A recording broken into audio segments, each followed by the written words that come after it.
Halo, nama saya Gita P. Ginting, NIM 1950733.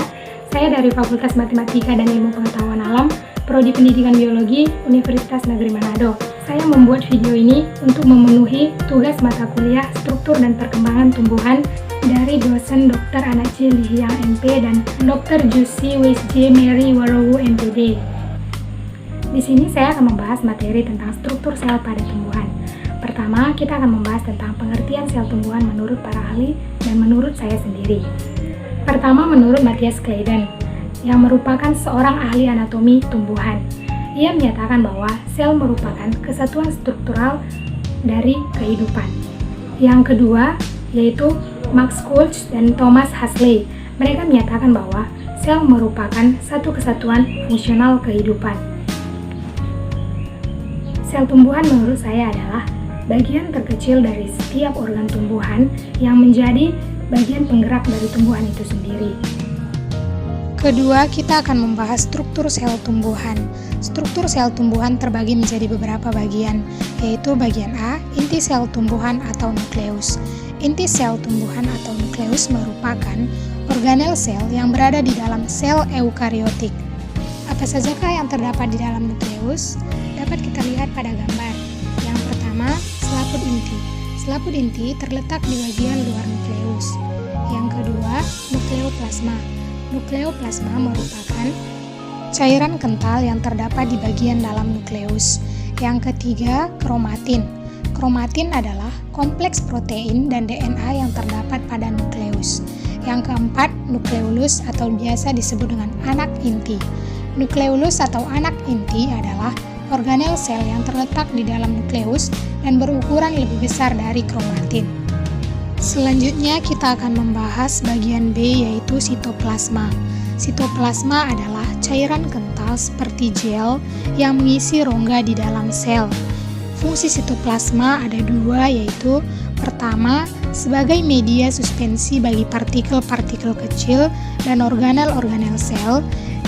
Fungsi yang kedua yaitu untuk menyalurkan dan melarutkan zat-zat makanan yang dibutuhkan organel-organel sel untuk melakukan aktivitas.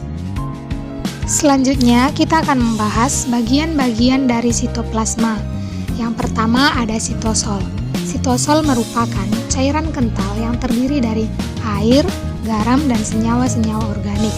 Sitosol berfungsi sebagai sumber bahan makanan bagi sel dan organel-organel sel.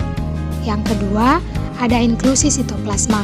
Inklusi sitoplasma adalah zat-zat berukuran kecil yang terdapat di dalam sitoplasma.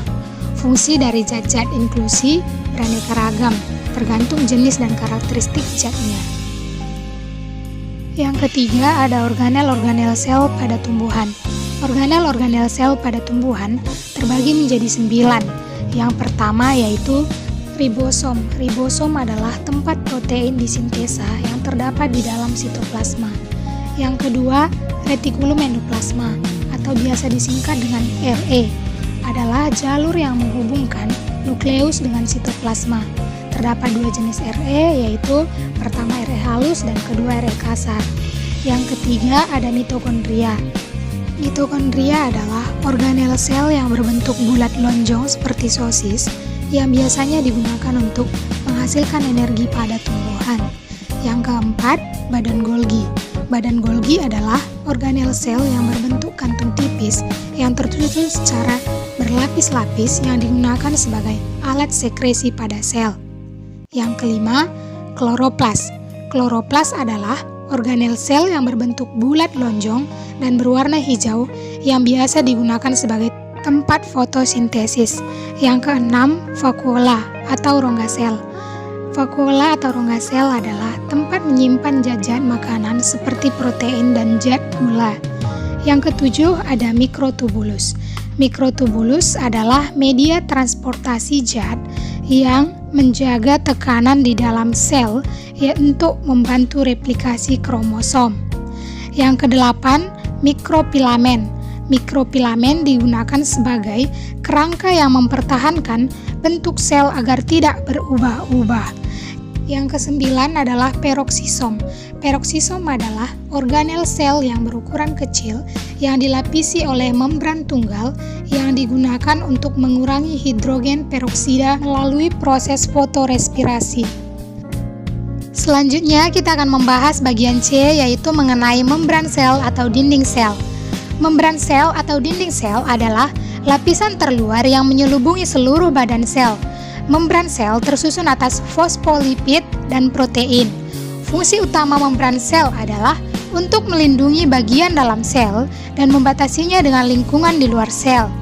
Dinding sel pada tumbuhan terbagi menjadi beberapa bagian, antara lain yaitu dinding primer, dinding sekunder, lamela tengah, dan nokta. Selanjutnya, kita akan melihat perbedaan struktur sel tumbuhan dan struktur sel hewan melalui gambar.